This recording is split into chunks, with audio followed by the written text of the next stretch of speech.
ನಮಸ್ಕಾರ. ಜನ್ಮದ ಗೆಳತಿ ವಿಶೇಷ ಕಾರ್ಯಕ್ರಮಕ್ಕೆ ಸ್ವಾಗತ.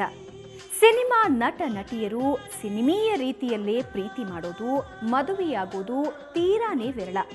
ಅಂತಹದ್ದೊಂದು ಅಪರೂಪದ ಪ್ರೇಮ ಕಥೆ ನಟ ಸುಂದರ್ ರಾಜ್ ಹಾಗೂ ನಟಿ ಪ್ರಮೀಳಾ ಜೋಶಾಯ್ ಅವರದ್ದು.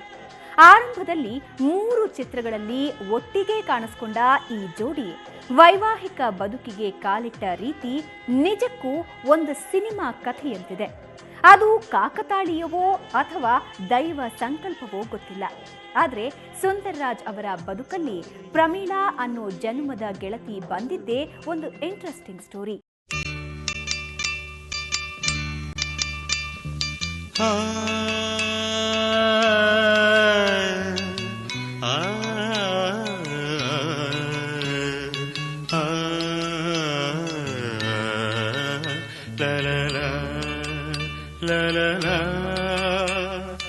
ನನ್ನ ಜೀವ ನೀನು ನೀನು ನೀನು, ನನ್ನ ಬಾಳ ಜ್ಯೋತಿ ನೀನು ನೀನು ನೀನು.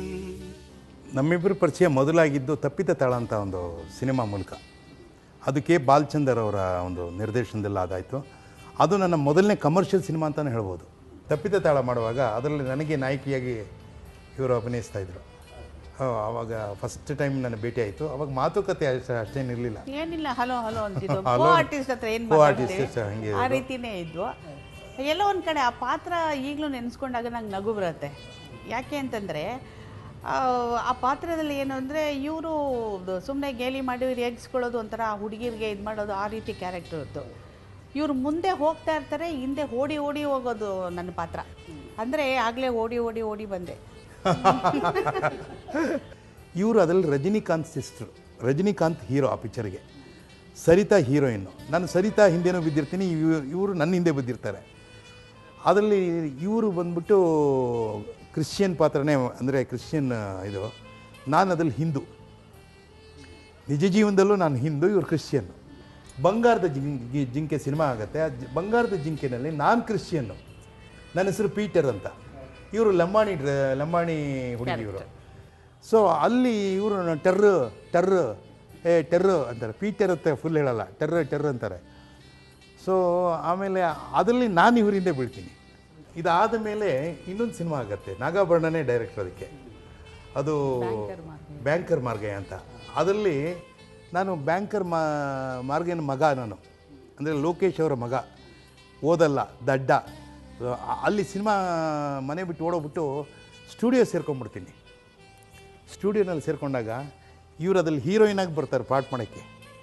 ತಮಾಷೆಗೆ ಹೇಳಿದೆ, ಯಾಕೆಂದರೆ ಒಂದು ಸಿನಿಮಾದಲ್ಲಿ ಅವರು ನನ್ನ ಹಿಂದೆ ಬೀಳ್ತಾರೆ, ಇನ್ನೊಂದು ಸಿನಿಮಾದಲ್ಲಿ ನಾನು ಅವ್ರ ಹಿಂದೆ ಬೀಳ್ತೀನಿ, 3ನೇ ಸಿನಿಮಾದಲ್ಲಿ ಅವ್ರಿಗೆ ಅಸಿಸ್ಟೆಂಟ್ ಆಗಿರ್ತೀನಿ. ಅಂದರೆ ಇವತ್ತು ಇಡೀ ನನ್ನ ಒಂದು ಲೈಫಿನ ಸ್ಟ್ರಕ್ಚರ್ ನೋಡಿದಾಗ ಅನಿಸುತ್ತೆ, ಆಕೆ ನನಗೆ ಹೆಂಡ್ತಿನೂ ಸರಿ, ಗೆಳತಿನೂ ಸರಿ, ಒಂಥರ ತಾಯಿನೂ ಸರಿ, ಎಲ್ಲವೂ ಅವಳೇ ಆಗಿದ್ದಾಳೆ.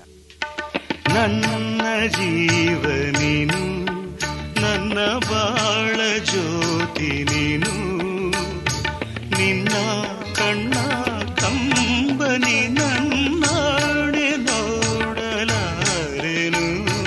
ನನ್ನ ಜೀವ ನೀನು, ನನ್ನ ಬಾಳ ಜ್ಯೋತಿ ನೀನು. ಅಂದರೆ ಸಿನಿಮಾ 76ರಲ್ಲಿ ಬಂದಿದ್ದು, 78ರಲ್ಲಿ ತಪ್ಪಿದ ತಾಳ ಆಗಿತ್ತು. 78 ಆದಮೇಲೆ 85ರಲ್ಲಿ, ಅಂದರೆ ಆಲ್ಮೋಸ್ಟ್ 7 ಇಯರ್ಸ್ ತುಂಬ ಪಿಕ್ಚರ್ಗಳು ಮಾಡಿದ್ರು. ಅಷ್ಟೇ. ಅದಾದಮೇಲೆ ಮಧ್ಯದಲ್ಲಿ ಅವ್ರ ಕಾಂಬಿನೇಷನ್ ಕೂಡ ನಮಗೇನೋ ಅವಕಾಶ ಆಗಿರಲಿಲ್ಲ, ಬಂದಿರಲಿಲ್ಲ ಆ ಥರ ನೋಡೋಕೆ ಹೋದರೆ. ಸೊ ಅದು ಇಲ್ಲ. ಹಾಗಾಗಿ ನಾವು 85, 84ರಲ್ಲೆಲ್ಲ ಏನು ಮಾಡಿದ್ವು, ನನಗೆ ನಾಟಕಗಳು ಮಾಡಬೇಕನ್ನೋ ಒಂದು ಇದಿತ್ತು. ಇವರು ನಾಟಕದಲ್ಲಿ ಭಾಗವಹಿಸೋದು ಇವರು ಯಾವಾಗಲೂ ಮಾಡ್ತಾಯಿದ್ರಲ್ಲ ರೆಗ್ಯುಲರ್ ಆಗಿ. ಹಾಗಾಗಿ ಅಲ್ಲಿ ಉತ್ತರ ಕರ್ನಾಟಕದಲ್ಲಿ ಕಮರ್ಷಿಯಲ್ ಇದಕ್ಕೋಸ್ಕರ ಕರೀತಾರೆ ನಮ್ಮನ್ನು ಕಂಪನಿಯವರೆಲ್ಲ. ಅವ್ರಿಗೆ ತೊಂದರೆ ಆದಾಗ ಆರ್ಟಿಸ್ಟ್ ಕಲಾವಿದರನ್ನು ಕರೀತಾರೆ. ಆ ರೀತಿ ಕರೆದಾಗ ನಾವಿಬ್ಬರು ನಾಟಕಕ್ಕೆ ಹೋಗ್ತಾಯಿದ್ವು, ಹೀರೋಯಿನಾಗಿ ಆ್ಯಕ್ಟ್ ಮಾಡ್ತಾಯಿದ್ವು. ಎಲ್ಲೋ ಒಂದು ಕಡೆ ಇವರು ಗೇಲಿ ಮಾಡಿ ತಮಾಷೆ ಮಾಡಿ ನನಗೆ ಹೇಳೋದು, ಯಾಕೆ ಇನ್ನೂ ಮದುವೆ ಆಗಿಲ್ಲ ಅಂತಂದರು. ನನಗೆ ಯಾರು ಗಂಡು ಬಂದಿಲ್ಲ ಅಂತ ತಮಾಷೆಗೆ ಹೇಳಿದೆ. ನಾನೇ ಇದ್ದೀನಲ್ಲ ಅಂದರು. ಯಾಕ್ರಿ ಇಷ್ಟೆಲ್ಲ ಸುಳ್ಳು ಹೇಳ್ತೀರ, ನಾನೇ ಇದ್ದೀನಿ ಅಂತ, ತಮಾಷೆ ಮಾಡಬೇಡಿ ಅಂತ ಅವತ್ತು ಸುಮ್ಮನೆ ಆಗಿಬಿಟ್ವು. ನೆಕ್ಸ್ಟ್ ಡೇ ಇದೇ ರೀತಿ ಏನೋ ಮಾತುಗಳು ಬಂತು. ನಿನ್ನೆ ಹೇಳಿದ್ನಲ್ಲ ರೀ ನಾನೇ ಇದ್ದೀನಿ ಅಂಥೇಳಿ ಅಂತ. ಇದು ನಮಗೆ ಸ್ಟೇಜಲ್ಲಿ ಪ್ರೇರಣೆ ಆಗ್ತಿತ್ತು. ನಾವಿಬ್ಬರು ನಿಂತಾಗ ಜನಗಳೇ ಹೇಳೋರು, ಇವರು ಸುಮ್ಮನೆ ತಮಾಷೆ ಮಾಡಿ ನಾನು ಊರಿಗೆ ಬಂದಿದ್ದೀನಿ, ಯಾವುದಾದ್ರು ಹೆಣ್ಣು ನೋಡ್ತಾ ಇದ್ದೀನಿ ಹಾಗೆ ಹೀಗೆ ಅಂತ ತಮಾಷೆ ಮಾಡೋರು. ಯಾಕ್ರಿ ಪಕ್ಕದಲ್ಲೇ ಇದ್ದಾರೆ, ಅದಕ್ಕಿಂತ ಬೇಕಾ ಇನ್ನು ಯಾಕೆ ಹುಡುಕ್ತೀರಾ ಅಂತ ಜನ ಹೇಳೋರು. ಸೊ ಅದೊಂದು ರೀತಿ ನಮಗೆ ಪ್ರೇರಣೆ ಆಗ್ತಿತ್ತು ಅನಿಸುತ್ತೆ.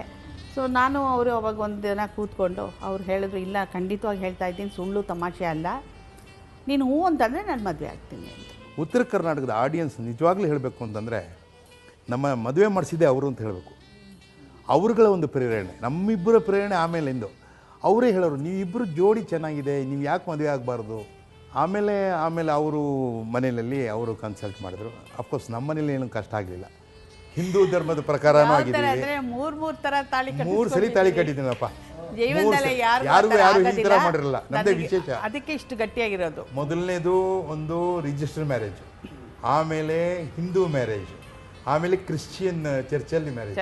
ಸೊ ಭದ್ರ ಅದು ಏನು 3 ಗಂಟೆ ಹಾಕ್ಬಿಡ್ತಾರಲ್ಲ, ಇದು 1 ಗಂಟೆ ಅಲ್ಲ, ಮೂರು ಒಂದೊಂದ್ಸಲಿ 3 ಗಂಟೆ, ಒಂದೊಂದ್ಸಲಿ 3 ಗಂಟೆ. ಯಾರಿಗೂ ಆಗಿರಲ್ಲ ಅನ್ಸುತ್ತೆ, ಯಾರಿಗೂ ಆಗಿಲ್ಲ, ನನಗೆ ಆಗಿರೋದಿಲ್ಲ. ಜನ್ಮ ಜನ್ಮದ ಅನುಬಂಧ, ಹೃದಯಗಳ ಪ್ರೇಮಾನುಬಂಧ, ಜನ್ಮ ಜನ್ಮದ ಅನುಬಂಧ.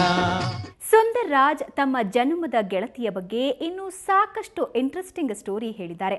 ಅದನ್ನ ಕೇಳೋಣ ಒಂದು ಚಿಕ್ಕ ಬ್ರೇಕ್ ಆದ್ಮೇಲೆ. ಜನ್ಮದ ಗೆಳತಿ